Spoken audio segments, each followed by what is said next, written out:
Hey guys, welcome back to the channel, and if you're new here, like I always say, welcome to the channel. I hope you're all doing very well and that you had a great week.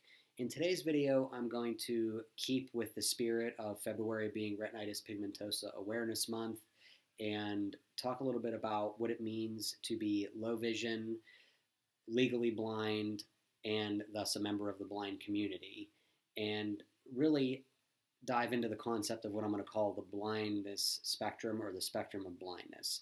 So to start, I'm going to read from WebMD what the definition of legally blind is. So if you're legally blind, your vision is 2200 or less in one eye. And I'm going to add to that, that means with best correction. So if you have 2200 vision without glasses, but then you have like normal vision, relatively normal vision with glasses, you're not considered legally blind. So I'm going to use myself as an example. When I am not wearing glasses, my right eye, the acuity of my right eye is exactly 2200. But when I put my glasses on, my vision's about 2050 out of my right eye.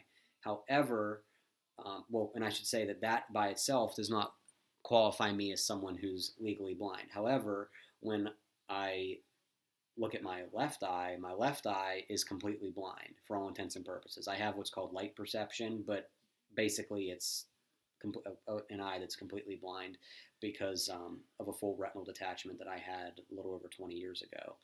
And that's the same. The vision is the same in my left eye when I don't have glasses on and when I put my glasses on. So that's why I'm considered legally blind and a member of the blind community.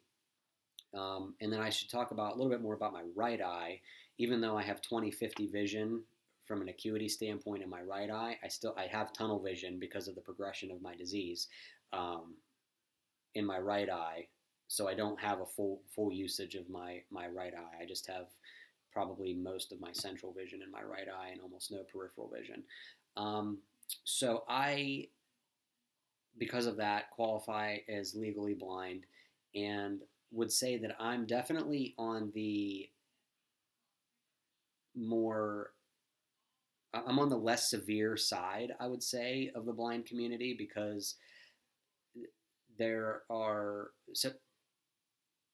it's just such a wide spectrum. It's difficult for me to explain it in the couple minutes that we have here in its entirety. But I guess I should say that because all of the vision that I have at my disposal is concentrated in that one spot, in that one eye, it still allows me to have some significant level of functionality. So I can navigate familiar territory relatively easily without assistance, unless it's dark.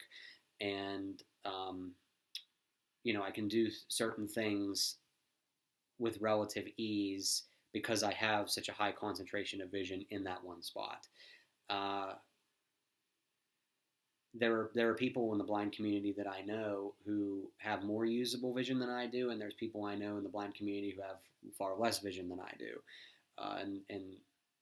That definition of legally blind is what starts that continuum, and then all the way on the other side of the continuum is someone who is completely blind in both eyes. So if you shut your eyes as hard as you can and cover your eyes with your palms, that's what legally blind looks like, I imagine.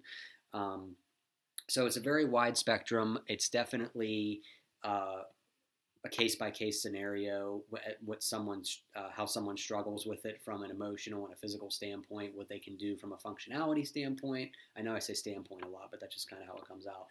And, just because someone isn't, walking around with a cane or a dog doesn't mean that they aren't a member of the blind community. And, just because someone is on that, I'll retract that slightly and say just because someone might have a dog or a cane doesn't necessarily mean that they're completely blind either. So it's just a very complex issue. And before I go, I just want to say that 1.1, it's just a stat on WebMD, 1.1 million Americans are legally blind. So it's 1/3 of 1% of the population. It's a significant group. And, it's something that many people struggle with. And I just wanted to be as informative as I can in the brief time here about it. So I hope you enjoyed it. I hope you got a lot out of it. Give it a thumbs up. Please remember to subscribe, share the video, and have a great weekend, guys. Thank you.